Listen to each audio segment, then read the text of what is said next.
Welcome to Nanda Hobbs, and a special welcome to Blak Douglas, who is here today to tell us about his new painting called Newcastle Nights. It's an extraordinary work, one that I'm particularly excited to have on our wall here, and when it came in I thought, let's get Adam in to talk a bit about it and to talk about the history not only of this painting but of the work that it's been based on. So Adam, would you like to kick off and tell us a little bit about this work, how it came about? Sure, I was approached by a private commission consortium in Newcastle, a Wabagul country, and also through the Wabagul Land Council, and they had chosen me to reinterpret Lycett's original painting, and it was a tremendous opportunity to pay not only homage to Joseph Lycett as a great painter of the time, but also to give my little spin on that artwork, and that's exactly what the Wabagul mob wanted from Blak Douglas, a little Blak Douglas twist on the original. Fantastic. And that original painting, Joseph Lycett, it was painted around 1818, and Lycett, for those of you who don't know, was a very gifted artist. He actually came out here at His Majesty's pleasure. He was so gifted in creating forgeries of banknotes that he landed him with 14 years in the colony of New South Wales. And the fact that he ended up in Newcastle was even interesting, because when he was in Sydney, there was a whole incident where a bunch of forged banknotes came onto the market in Sydney. So it was all traced back to him and his little copper press in downtown Sydney town, and so he was sent to Newcastle. So hence all those extraordinary paintings out of Newcastle were from his endeavours on the forgery press. But this painting, the original one, Corroboree at Newcastle, it's quite a remarkable work. What is it that took you about that painting? The fact that at that time Newcastle was still happening. Yeah. Like they'd already they'd already reached the Blue Mountains by the time, in terms of city colony. So the Gadigal by and large had long gone. Yeah. And the probably Ashfield was being established. Yep. or Summer Hill as a holiday place.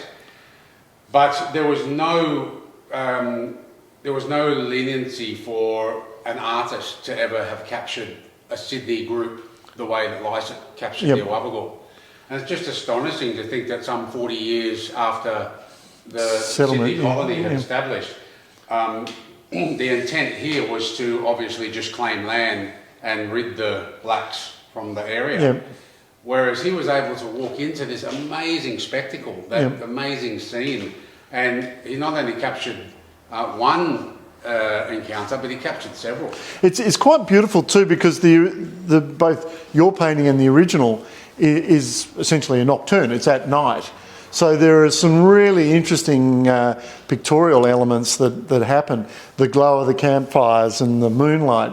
And the clouds. And the clouds, yeah. And you've made it's sort of dovetailed into your practice, I think, in a really fascinating way.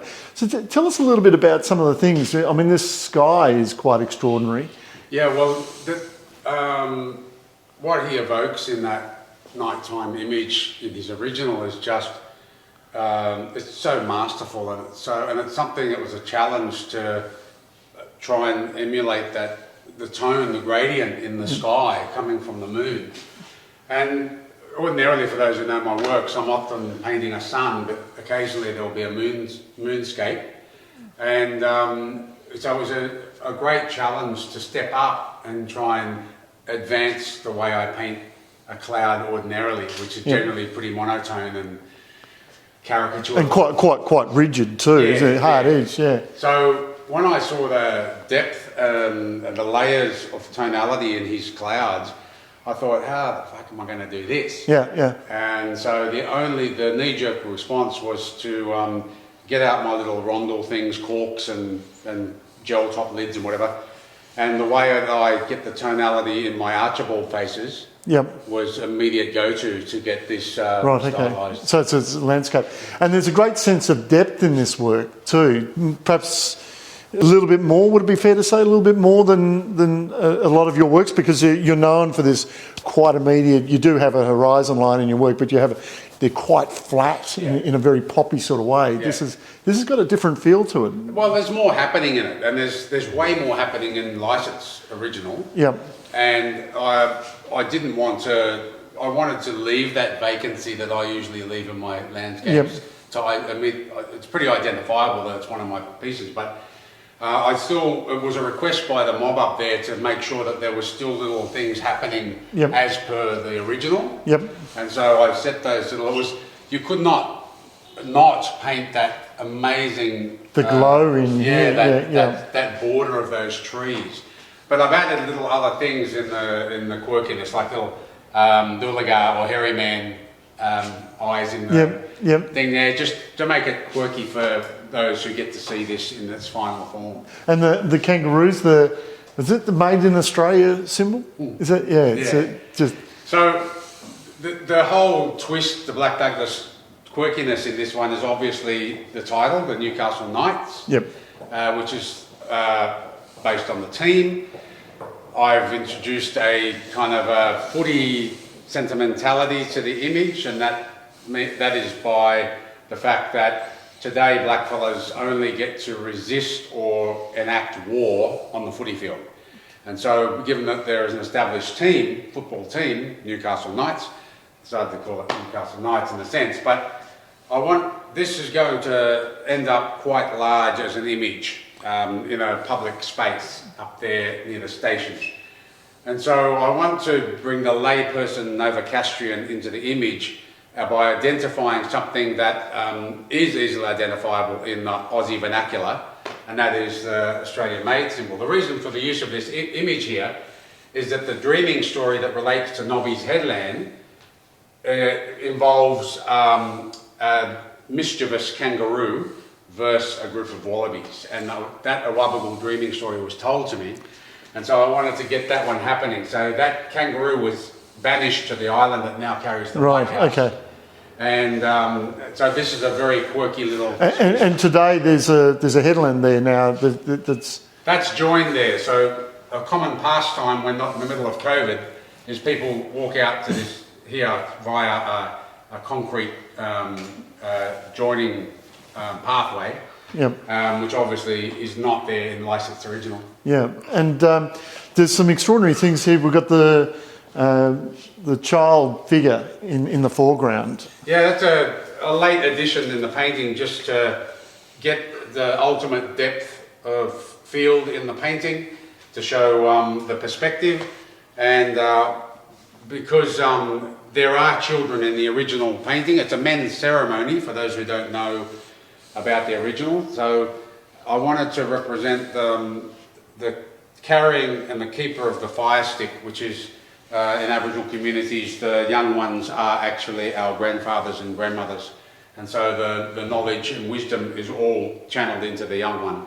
And so that's the representation of this baby here. It's interesting too that you've really picked up on not only the obvious structures of Lycett's original, with the central figures and what have you, but something that I find really intriguing in colonial paintings, particularly when it comes to the representation of First Nations people, and is the nature of the way trees are often represented, and particularly around ceremony, and there's almost a sort of Gothic element to it.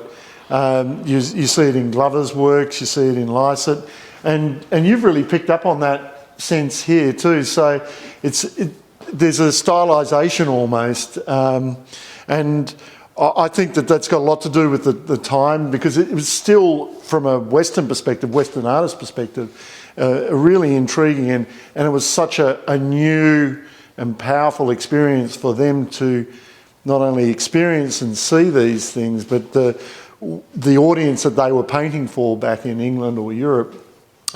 It's interesting that we've got this sort of juxtaposition now of the tree, the sort of Gothic tree, and that symbol, which is the way we like to present Australia or Australian products and what have you to the world. I think it's an absolutely intriguing work, and thank you so much for coming along today and experiencing. So for those of you who are going to get to Newcastle, as you say, it's probably a bit tricky to get there at the moment, but certainly it'll be on one of the major buildings there. Yeah, literally as soon as you step out of the railway station, there's a building on the right opposite you, on the opposite corner, and this piece will be blown up to 15-metre long image. Wow, it's extraordinary. Yeah.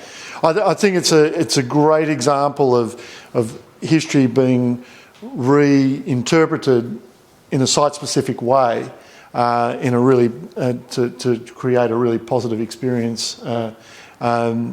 Congratulations! I think it's extraordinary. So, thank you for coming along today, and I trust you've all enjoyed it. Thank you.